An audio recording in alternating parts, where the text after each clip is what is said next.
Inside the Triangle, the Decker Truckline Podcast.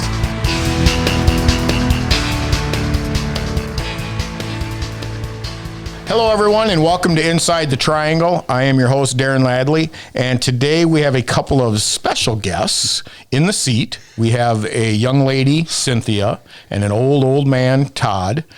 And I've actually asked a few people, because your last name is kind of could go a different couple of ways, because with the S on it kind of throws it off. So is it Hops or Hopes? No, it's Hopes. It's Scottish. Hope. Yes. Okay. It's Scottish? Yes. Okay.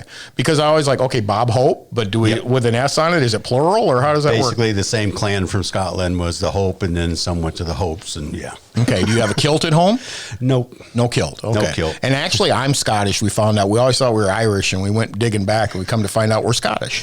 So how long have you two been married? 5 years. Yep, we've been 5 years married. So. Okay. And you've been with Decker since 2019. You came, I think, a week ahead of your wife, Cynthia? No, we came together. You came together? Okay. I thought one of you came and then the other one. Okay, so you came together. Okay.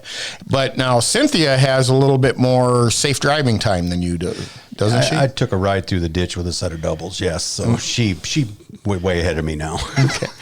And Todd and Cynthia were here today because they were honored with the Clean Truck Award. Thank you. Congratulations, guys. Thank you. So as you said downstairs, she does all the cleaning? She does all the cleaning. I got to do all the polishing, Daisy Dukes, all that stuff at home. Yeah. Okay. Oh, you got Daisy Dukes you put on and clean? She makes me. She makes you wear them. Okay. I don't want to see pictures. It's adorable. Okay. And that is not true. He cleans just as much as I do or more. And you're also team drivers of the year. Yes, thank for you. 2020. Thank you. Yeah, 2020, wasn't it? Yeah, that horrible year. Okay. And so that is coming up March 31st. Congratulations on that. Okay. How many miles did you guys run? We're guessing somewhere around 300,000. Okay. All right. So you didn't let the wheels sit very long, did you? Not really. Okay.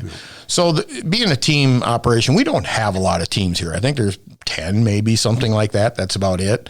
10 to 12, somewhere in there. Most all of you teams are dedicated to bread. What's that bread called? Pepperidge Farms. I've hauled it myself years ago. So you guys are mainly dedicated to Pepperidge Farms, correct? Yes. What's the run that you guys do? From where to where? We go Lockport, Illinois. Okay. Colorado Springs, Denver. We do that 3 times a week. And then just for fun, sometimes we do another run to Oklahoma City. Okay. Round it out close to 8,000. So, and the bread is, when I used to haul it, I'm sure you're hauling all the racks down there.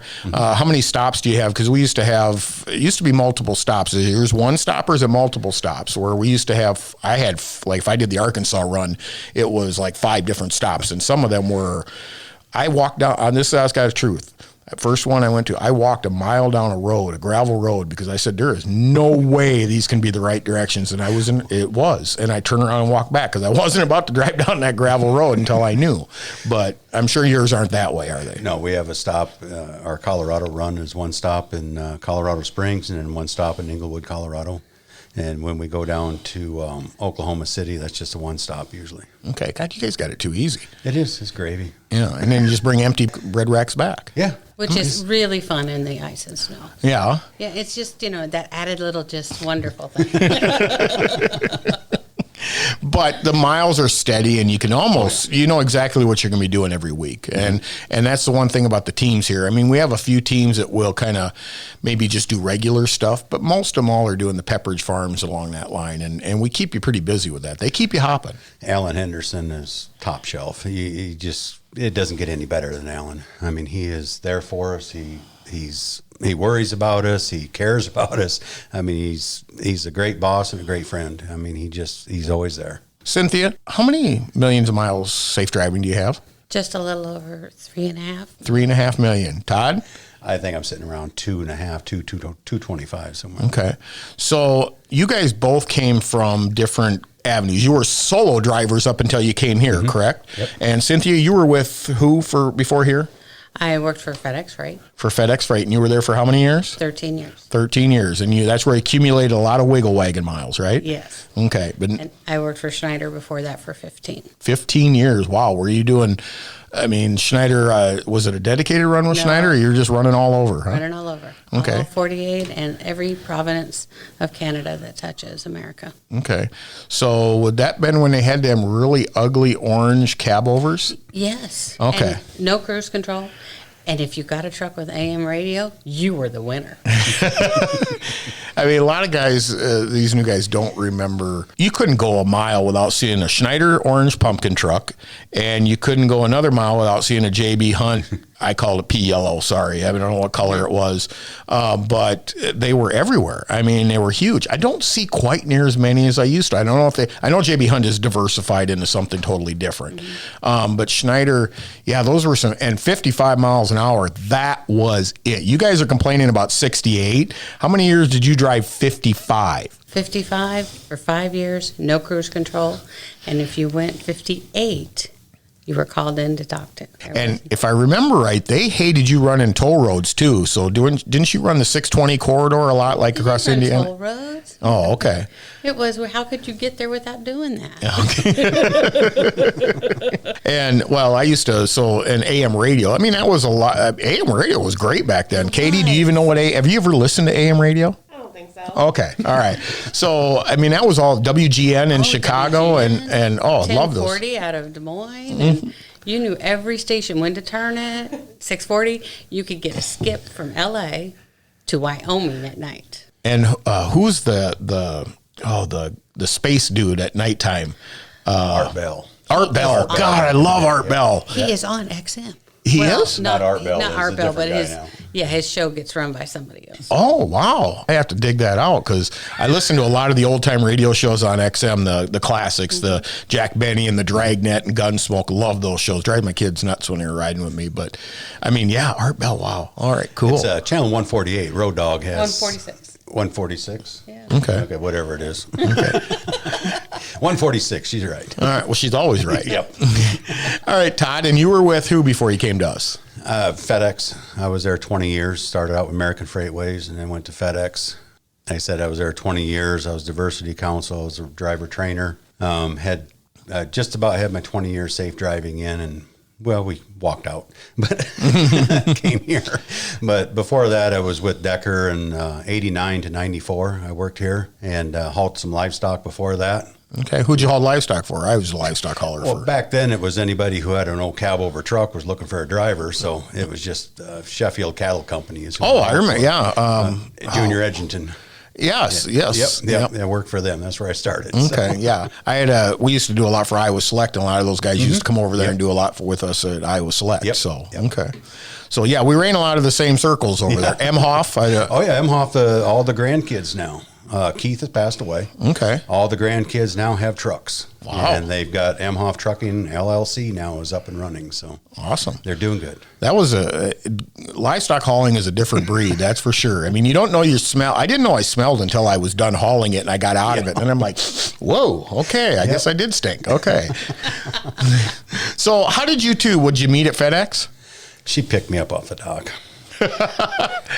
We did meet at FedEx. I asked him to help me with a rack, and a rack weighs about 350 to 500 pounds. Okay, that's better than where I thought she was going when she said to help me with a rack. Okay. Yeah. And I asked him to help me lift it up. He walks over, he goes, "Stand back, I got this." And I thought, I don't need your help like that. I just want you to help me. He picks it up, and I'm like, okay. Goodbye. He didn't impress you? No, I think, if you're a woman and you're a truck driver, you should do the same job as a man because you get paid the same. And I'm proud of that the industry pays a woman the same as a man. So I wanted to do the same, but he wanted to show me his muscle. And we were just talking earlier, where'd them muscles go? Not working on the dock no more, right? It's not working on the dock, and I jumped out of the truck too hard, and they all went Just right in the belly. Yeah. So you guys have been here for 2.5 years, or almost. Well, no, Just over 2. Just over 2. So what brought you to teaming? Why from the solo to the teaming? We were ready for a change. We wanted to go out and do something different. And we have done, like Todd and I, we've done a variety of things. things. We've both done flatbed, we've done reefers, we wanted to go over the road as a team. And I looked at where I had come from, which was Schneider, and he looked at where he had come from Decker. And we wanted to go to a family atmosphere, someone who listened to us as a person. And we wanted to work for a family that everyone works together. If somebody needs to go home sick, you cover that load. If you need to go home, somebody will cover you. It's a work together effort. And that's why we came here. Todd talked to... I talked to Erin. She's our recruiter. Okay. And talking with her and stuff, she finally just, out of the blue, says, Todd, you need to come home. And I said, okay, we're coming home. So when you were here, you said 94 or 89 to 94? Yep, 84 to 94. So my dad was here then. Yep. He was the head of sales Phil. operations, whatever the guy, title they had at him. So who was your dispatcher back then? Joe Fell. Joe Fell. Well, I started off in flatbed, so I had a guy over there. Okay. And then one thing led to another, and I ended up on West Coast Reefer. Okay. So there was only 13 of us then. The West Coast Reefer was really small back then. There was only 100 trucks. Mm-hmm. So I started off in truck 108, which was a cab over Peterbilt. So you probably heard when Don was talking about him and Marv when they went out and they took that first run out to California. I remember them guys just about every year when the big trucks would start coming in over them years, they were always going out to the West Coast with them. Him and Joe and Marv, and there was a few others. They'd all jump in trucks and take off, make one round a year and stuff. That always impressed me. That was just always a neat thing to see was, the bosses getting in the truck and just go, and they could do it. And they would show you they could do it. So. I love them old cab over Pete's that they had. I love that body style. Yep. Michael Arrett, Michael here, he's our vice president of operations. His dad's got 3 of them. He's got an 86, an 87, and 88. I'm pretty sure that's what the years are. And one of them's his special baby that never is. He's the only one that can drive it, and they haul corn with it and stuff. But I've been dying for years. I want it done. He's got that old. That one isn't bad, but I'd love him to restore one of those, like the 108 or something, and just have it and take it on a trip once in a while, just to relive it. But I don't think it's going to happen. No, and we seem to forget just how miserable those trucks really were to drive. That's what I told somebody the other day. They said, well, don't you miss some old cab overs? I'm like, I'm too fat and old to get up in them anymore. And they beat me to death back then. No, I remember those. Yeah, I do too, but I'm like, God, I wonder, I used to just basically, when you got out of the key, you'd swing, you'd take that arm and you'd swing out and you'd get out. I don't think if I did that now, I'd have 2 broken knees and a shoulder out of place. Yeah, do the fireman slide, just swing the door open and step out, and slide down. Yeah, crawling over the doghouse. How many hours did you have sleeping over a doghouse? Oh, yeah, in the wintertime especially. That was the only warm spot in the truck. So you throw your pillow in the passenger seat, lay on the doghouse. Yeah. And you didn't know how to put your clothes on standing up. No. You always hear the stories of the guys putting their boots on and their truck leaning up against the door and the door pops open and some guy falls out onto the ground about 5 feet. So the great thing about Todd's first truck, it was 108. Our first truck here was 108. 3? Wow. Yeah, it was kind of a neat thing. It was meant to be then, right? I guess. So you've been teaming now for the 2 years. Everything's going awesome, I'm sure. I know you made the comment to me here. I think we were talking on the phone last week, or it was a couple of weeks ago we were talking on the phone, and you said that you have done better here in the team operation than you did in the time, monetary-wise, than when you were at FedEx. Absolutely. Yeah, you take your mileage pay and the bonuses and everything you get here, and it actually pays better than what I was making per mile at FedEx. After 20 years. 20 years. So the money here is amazing, and the way they treat you is amazing. And I hear guys complaining about the trucks and stuff for speed. I don't think a truck should go over 65 personally. Tires are only rated at 75 mile an hour. So... Well, when I owned my own truck here the first 4 years, even when I hauled livestock, I was not a fast driver. But, our trucks here at Decker have always been 68 miles an hour. I don't know if they were back when. 65. 65. Yeah. So when I came here in 2000, they were 68. And we would come out and I got passed all the time because I'm not going to, I'm paying for my fuel and I'm not going to drive that fast. It's just, the company drivers, I'll meet you when we get up there. Yeah. And I just felt safer. I mean, I'd like to have that to pass if you really needed to have that extra. Mm-hmm. But other than that, 68 is plenty fast. Well, people don't realize that 1 mile an hour, 2 mile an hour, what that is in fuel costs. Mm-hmm. And it starts getting up there. You start getting into rolling resistance and everything. It gets expensive when you're talking 800 trucks on the road. It gets really expensive. You're into millions of dollars a year for 1 to 2 mile an hour. It's not worth it. I was talking to a guy who was looking at lease purchase here not too long ago, and I said, well, the difference between 6.5 miles of the gallon and 7 miles of the gallon is $14,000, or not 14, sorry, 14,000 gallons a year is what that truck buys. So overall, you're costing yourself about $3,000 to $5,000 in fuel costs by that half a mile to the gallon. That's a lot of money. You just going to throw $5,000 out of your pocket? Exactly. I don't think so. And the scorecard bonus, I mean, it's not hard to attain, is it? No, I don't know how fast or how many of them we get and stuff, but I think we get probably 8 or 9 a year. 10 well, if you won driver of the year, I think you got 10 this last year. Okay. You wouldn't be in driver team of the year, but yeah. It's not even something we think about. It's so simple to get, and we take 2 vacations a year, one in August and one in January. We don't get the full one then. Yeah. Okay. So it's so simple to get those, and I mean the idle. We've seen our trucks sitting on the fuel island in Illinois, running while the guy's fueling. Okay, and then they'll tell you they're not idling their truck, and it's like there goes your bonus. You just wiped out your bonus because you didn't want to turn the key off while you were getting fuel. It's that simple. Just turn and use the fuel stops. Some of them ain't the greatest. There's ones we absolutely hate. But 30 cents a gallon compared to, like I always use the analogy. There you go. Thank you. What would I do without her? But you take a pilot on one side and a pilot on the other side, and it tells you to go to this one. Well, but that one's easier to get into, and it isn't as busy. Yeah, but that one may be corporate, and this one is private. Exactly. I don't get a discount at that one, and I do at that one. No, I don't, but Decker does. I always say I. But that's 30 cents a gallon or 20 cents a gallon. That adds up. Yep. And if you guys want raises, you want bonuses, where do you think that money comes from? Well, it's not just the scorecard. You're right. It's equipment. It's, time off. If you want time off, we have to make sure that equipment sits while you take time off. That costs money. Everything costs money. This building costs money. Maintenance, the second shift, that's wonderful. These people all cost us money, but they keep us on the road and keep us safe. We're actually, I can actually say something on it now, but we got 300 trucks coming in this year, brand new trucks. Jeez. Okay. So, I mean, and we're only about 650 total to 675. Okay. Oh, okay. So we're turning over almost half of our fleet just this year. Anything 17 and 18 is out the door. Okay. Wow. So that is a big investment. The average truck is probably $150,000 to $170,000 by the time we put an APU on it. Yeah.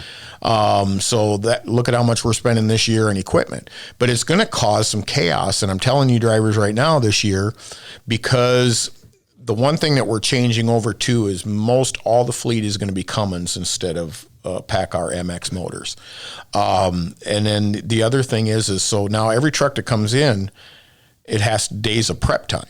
Okay, got to get the APU on it, got to get all that stuff and everything. So we got trucks coming in. Well, trucks have to go out, at the same pace. So if you got 10 coming in, 10 got to go out. So it's going to create a little bit of a chaos in the truck situation. So be prepared, Decker drivers. It's coming this year, okay? But you're going to get a new truck. So tell me, what Volvo or Pete? Pete. Yep, we really fell in love with the Pete. We had the Freightliner. Loved it. Loved the Detroit engine. I have nothing bad to say about that. We get into the Pete. We had our choice, Pete or Volvo. We chose Pete. The ride is way better than the Freightliner was. We just cannot believe the difference in the ride. Cummins or MX? Cummins. You got the Cummins. Yep, okay. Got the Cummins, and it's set up the way they want it set up. So it's set up for a few mileage. That's what it's set up for. It is. It's not going to go out and set any world records, but it's dependable. And what kind of fuel mileage are you getting? Not as good as the Freightliner. Not as good as a Freightliner? No, I think we're running about 7.5. Well, still 7.5. Yeah. I mean, we were getting over 8 with our Freight. With your Freightliner, you were? Yeah. Okay. But we test drove. I shouldn't say test drove. We drove a Volvo for a week. Our Freightliner left us somewhere. Okay. So we had to. It stayed on the side of the road. It wouldn't move anywhere. Truck. So we drove a Volvo for a week. Well, then our Freightliner left us again. Yeah. And we drove a Pete for a week. And it was still a good truck. Yes. And so we decided when our Freightliner got $500,000, they wouldn't let us keep it, which was sad. But they asked us which we wanted, and we said a Pete. And it is amazing. That ride, it is wonderful. Yeah. And the truck, It has 4 more inches in that bed, and when you're sharing a bed, 4 more inches is wonderful. Well, you don't sleep in the upper and lower bunk. You don't. No. No. So, and see, now I'm partial to a Volvo myself. I'm a Pete guy. I own Pete's. Yeah. Okay, but it ain't the old Pete's ain't nothing like the new Pete's. But I'm a Volvo because I think the Volvo motor's got more power. I think it's a little bit more reliable, and I think their transmission is on a better par. But the seats are a lot more comfortable in a Pete than they are in a Volvo. That's my fat butt opinion. Okay, and the Volvo used to, and the older ones had a lot bigger fridge in it. I mean, a lot bigger Oh, fridge. it does. Yeah. I'll agree with no, you. they went down now. The new ones, it's- they downsized them. Well, you haven't seen the new Pete. It's Yeah, tiny. I know. It's Yeah, and- any Matt Lynch. Any suggestions we have is put a bigger fridge Yeah. in them. But yeah, it's everybody tries to compete with the Volvo. I mean, the whole 12-speed transmission that's in these Pete's and everything. Volvo set the standard on this stuff, and they're one of the best out there. It just wasn't for us. Yep. We just didn't care for it that much. So what when you're talking about the Pete, is it, you say it is it? But some people have said the turning radius isn't as good. Have you noticed a little longer turning radius than some of the others? We back into really tight spots where we go to and actually have no complaints about it. I mean, our tandems are slid back quite a ways too, and we still get in and out, no problem. Never really noticed the turning radius. We really were concerned because that's what we had heard. Mm-hmm. And there's a couple of spots that are, it is very unique to get into. You still have to be bent at the end to be in the dock. But I bet you it's still easier than the long nose, wouldn't it? Oh yeah. Oh yeah. Yeah. Don't want one of those. I don't know how you get in there. But I think it's one of those things that we got in this and the ride was so much better. It's so much quieter. It was like the Freightliner's a workhorse, and that's great. You can go work for a lot of companies and drive that truck. Mm-hmm. You're not going to go to a lot of companies and drive something this nice. It's just not going to happen. Pete got it right with the Ultra Loft. They really did. I think yeah. that cab design and the quietness, I think they hit a good home run on that one. So And for teaming, the least you hear, the better you're going to sleep. And I think that the upper bunk, how it folds, it's perfect for storage. is that a folding just like this and then Yep. folds up and You then got has the the half L? fold, yeah. Okay, all right. Because a Volvo, I think, used to, I don't know if it still does, the whole thing The went whole up in thing. the air up. Okay. Yeah. And so it's fabulous about that. Plus, for sleeping, the ride, I don't know why it's so much better. I don't know why the Freightliner wasn't. But back there, you felt every bump, even though we had a nicer mattress and everything. Yeah, we put the drift mattresses in our trucks. We really like them, but they're good mattresses. Well, I mean, I give you guys all the credit in the world because, I do a little teaming every year with that football truck, and I can never sleep. It's like 15 minutes, and then it's like 15 minutes, and then it's like this. I don't know how you can get any rest back there because it just wears me out. A trip down to Texas and back, and I need 2 days to recover because I'm just whooped. And the only problem I ever have is if we get a tailwind, then you don't hear all the hum of everything, and you don't feel the wind in the cab. And when you're sleeping, you'll feel this. You'll wake up thinking, okay, why'd we stop? You look out and you look out the curtain. It's like, ooh, interstate, we're moving. It's like a reefer. You know the minute a reefer's not running Yes, right. yep. That's how you get used to it. Now, the transmission, you get all these die-hard, I got to have a manual transmission because it makes me feel more like a man. What do you say to that? You've been doing this a long time like me. I'm more than happy to give up a manual transmission. So amen to that. It's the ease on your legs, your knees, and everything else. Traffic, running in traffic the way it is nowadays and stuff. I get a kick out of these guys. I got to have an 18-speed. Why? Do you want to split from the time you start shifting? It's like you don't they think the bigger the number, the badder they are or something. But an 18-speed, you're just going to start splitting at the bottom. Yeah. If you want to. So you can Feel bigger. Yeah. Yeah. But a 13-speed, yeah, they're great. They're wonderful. But this 12-speed, this gets a lot better fuel mileage. And anybody that says, oh, I can run it, a stick and get the same mileage, no, you can't. And You absolutely cannot. In traffic, you're not trying to figure out, do I need to shift? Do I need to do this? What am I doing? No, I'm focused outside where everything is changing second by second. Oh, and so now along that line then, so you do a lot of Chicago. Yep. Okay, because you're going into Lockport Yep. all the time. Yep. And you do a lot of Denver because if you're going in Colorado Springs, the only way to get there is through Denver and everything. Yeah. So what do you think of the Smart Drive? I mean, I know it can get tedious with the beep beep once in a while, but I think the beep beep for a team is a decrement because You're hearing it in the back or when whatever. I'm sleeping, that's supposed to alarm me when I'm driving. When I'm sleeping, it shouldn't be alarming me. So that part I think is a little frustrating. But when we're in the cities, if you let it beep beep, somebody's going to come out of the bunk and beat on you. So you learn to back off, You're right? supposed to back off. I just wish they could turn it down a little bit more. Yeah. That's what you we know, wish and- for a team. When we first tested it, I know there was some that you could actually had a volume, Volvos, yeah. and it used to sit up. I know I'm pointing and nobody can see this, but it was up above where the CB used to be, up above the middle of the dash. Okay. There used to be a control there, and it actually worked pretty cool because it would tell you if you hit a 55 zone, it would tell you a 55 zone. If you hit a 45 zone, it would tell you a 45 zone. But it also had a volume control on it. But I haven't seen one of those in one. I think maybe it was just a few models that we got with it. So Now, our semi tells us what the speed is. And It does? Okay. It reads the speed, and it blinks red and blue if you're going over that speed limit. okay. And so, to me, that's, what is the speed here? Oh, that's right.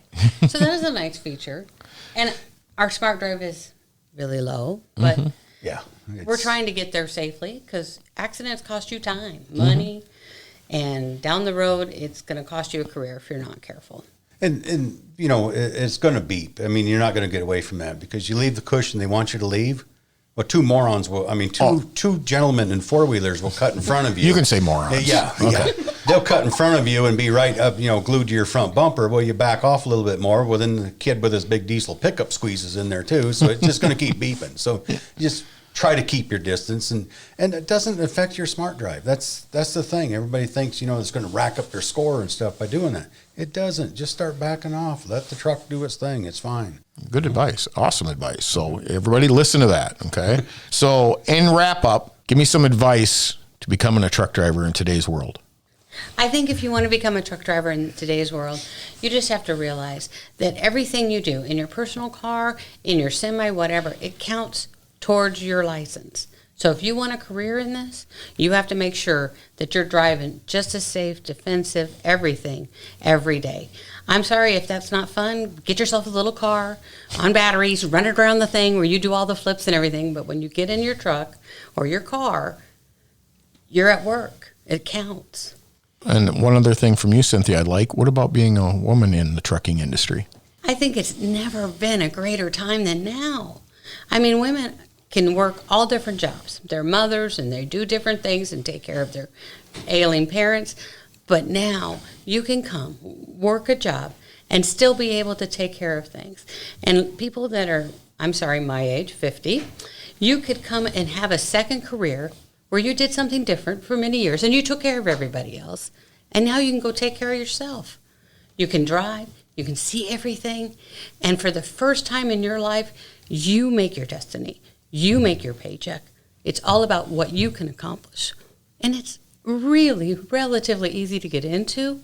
And there are great companies out there that want women, like Decker. You guys treat us phenomenally. I mean, when I started, you were lucky to get a restroom. But now it's just everybody is equal. And that is a great thing.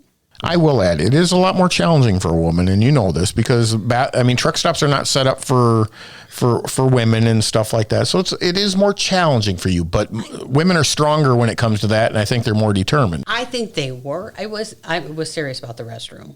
There were many places I didn't have a restroom. Yeah. I just came from a company who's a Fortune 500 company that didn't have restrooms for me. Wow. Today. On the docks they didn't? No. Wow. So you would have to stop before you got there, before you worked the dock, or before you got to a place, so you had a restroom available. So, I mean, this is something that's, relatively there. I think where it's harder for a woman is if they see a woman driving in and they go, oh, let's see if she can back up. I think there is a stigma, but I don't think the job itself is any harder. No. I think the job is just as equally hard for a guy. And being away from your family, technology has come so far. You can FaceTime. These new ELDs have hotspots.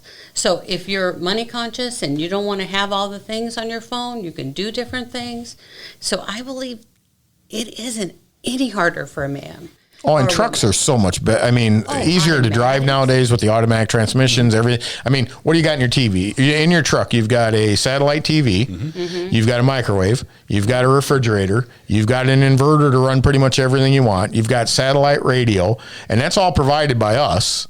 That's right. So, I mean, could you get much easier? No. And I have to tell you, we bought a vacuum cleaner. No, and you won, and that's how you won that. Okay. But I have a girlfriend who works for a different company, and she says, "Do not tell me that Decker gave you a vacuum cleaner." You should have said yes, and then you could have pulled her in there for the referral bonus. And she was just like, she was like off on this tangent about how that I had a vacuum cleaner in my truck, and I'm like, you can get one too with this inverter. Yeah. So I think, for me, I think I've chosen a great career. But I also think that women out there can do this. And I think that sometimes, we look down like, oh, no, they can't. Oh, yes, they can. And I'm a proven record. You just have to get out there and try. What's the worst that can happen? You don't like it? Go back to doing what you're doing before, Right. correct? Awesome. Or you didn't make a lot of money and you didn't have good benefits and you were treated like the second-class citizen. Don't do that. Go work for somebody who treats you right and takes care of you. Because I do. They're out there. They really are. We're here. We're here. Yeah. Okay. Todd, your advice. My advice for a new driver: check your attitude at the door. Leave it behind, because there's way too much attitude out there anymore. A lot of cussing and calling people names on the radio and stuff. That just isn't the way it should be. Spend some time at home. Watch BJ and the Bear moving on, Convoy, Smokey and the Bandit. Watch the movies and really learn how this was. What did you say, Cynthia? You are old. People don't know who that is. But they should. But Darren, you know as well as I do, you used to go to IBP and all that stuff too back in the day. Everybody helped each other. Mm-hmm. If you had a hog in the bottom that wouldn't come out, you'd turn around, you'd have 3 more guys crawling in there and guys poking through the sides and, oh, go this way, go that way. And they were helping you get him out of the bottom. Anymore, they stand and laugh. Yeah. Well, Don did a really good analogy, and in that first one, or him and Marvin are talking. They used to blow tires left and right, and they used to pay $4.50 if you had to. These guys had to change their own tires on the side of the road, and they got paid $4.50 on it. Wow. I got drivers now. If I ask them to change a light bulb, the world's coming to an end because they had to reach in and twist a new light bulb in, and I'm like, you guys don't have a clue what it was like in the olden days, but those coffin box sleepers. Oh God, I don't even think I could fit through one of those anymore. Oh, yeah, wasn't that fun? Crawl through the back window of the truck and drop. Yes. On the bed. But mine is always patience, and you got to be able to ride what I call the roller coaster. You're going to have your up times, you're going to have your down times. There's going to be a roller coaster, but if you can ride it out, it's going to be the greatest ride you can ever have. Yep. I do have something. Everybody has a bad day, like you were saying. And if you have a bad day, reach out and touch somebody and talk. Mm-hmm. Because if you let it spin in your mind, it was something very, very small. And at the end of the day, it's like, a hurricane's coming. So if you just reach out and touch somebody and say, hey, I'm just having a bad day, listen to me spiel. Because I don't care if it's home, if it's work, if it's another driver, something, you'll see that, you're not alone. Because that is the downfall of trucking. Is sometimes you think you're all out there by yourself, and you're not. Mm-hmm. Reach out and talk to somebody. We've got enough staff around here. Somebody will talk to you and try to help you out. A lot of people don't, and believe me, I deal with this every day in my job. You're not helping me. You're not helping me. We're trying. Right. But if people behind the scenes could see how much we put into for our drivers, trying to help them, give them the best equipment, give them the best help. Yes, mistakes are going to be made. Nobody's perfect. But God, do we go over the top. And the millions of dollars we spend every year trying to help drivers make it better for them, they don't see that a lot of times. Well, and that's the big thing with Decker that I love about Decker on several areas. But they want you to succeed. Decker does, and they will go to great measures to make sure that you succeed in your job. This podcast, for one, this is a great podcast. Love it. I got to do this. I've got a buddy of mine in Wisconsin, Aaron. Hello, Aaron. He drives for Gordon Foods. He listens to this podcast, and even he says, "This is great, man. You guys really put a lot of information out there." And if me and you are into the technology as old as we are, there's no excuse for everybody else out there. Now Gary Northrup, no, we're not getting him there, okay? No. He's still got a flip phone. So yeah, I'm surprised he's moved up to that. My mom's still got a candy bar phone, so it's weird. My dad could do anything on a computer, and he was 2 years old. My mother, before he passed away, but my mother, she can't. Yeah, she can barely use a flip phone. So it's just like night and day difference between the two of them. So, all right. Well, thank you guys. Congratulations on Driver of the Year. Good luck. We will know in a week or so, somewhere in that area. And I wish you well. Thank you very much. Thank you. You guys do an amazing job. Thank you. Oh, Katie does it. She just makes me look good. All right. Thanks, everyone. Remember, keep the shiny side up. All right. Now, for the next thing I want to talk about, let's talk about our trivia question. Okay. Katie, did you understand the trivia question from last week? No. You didn't? Okay, well, I can't explain it to you. So this week's trivia question, and we will have a prize for the first person to either email Katie or call her. And we're going to go with Smokey and the Bandit this week, okay? Katie, have you seen Smokey and the Bandit? No. 1, 2, 3, neither one, none of them?